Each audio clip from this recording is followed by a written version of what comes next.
তখন তিনি আরো উচ্চে গিয়ে দেখছেন সরস্বতী। এবার সেই দৃশ্যটা বশিষ্ঠ এবং নারদ তার যে অন্যান্য পুত্ররা রয়েছে তারা কিন্তু দৃশ্যটা দেখছেন। সেই কারণে মহাদেব ব্রহ্মার পঞ্চম বস্ত্রটি কেটে ফেলেন, যেহেতু তিনি পঞ্চানন, সুতরাং ব্রহ্মার পঞ্চম মুন্ডটা ছিঁড়ে ফেলেন। এই লজ্জার হাত থেকে বাঁচার জন্য ব্রহ্মা দেহত্যাগ করলেন এবং বিষ্ণুর নাভি থেকে দ্বিতীয়বার তিনি জন্ম লাভ করলেন। তারপরে সরস্বতীর সঙ্গে তার পুনরায় বিবাহ হল এবং সেখান থেকে মনুর জন্ম হচ্ছে এবং সেই মনু থেকেই আমাদের মানব সমাজ।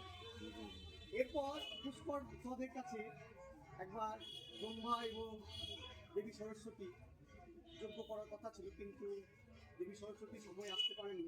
সেই জন্য ব্রহ্মা তার দেহ থেকে গায়ত্রীকে সৃষ্টি করলেন।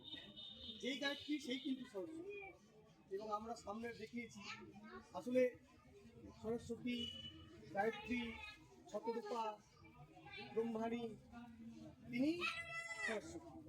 আসলে তার জন্ম হয়েছে ব্রহ্মার কাছ থেকে এবং তিনি আবার ব্রহ্মার মুখেই ঢুকে যাচ্ছেন। বাক বই সরস্বতী বাচই বতা প্রজাপতি, যেটা আমরা পেয়েছি। হ্যাঁ, তারপরে এখানে প্রতিমা দর্শনের পর আমরা এখানে আরো বিষয়গুলো পেয়েছি, যেখানে মহাকবিরা দেবী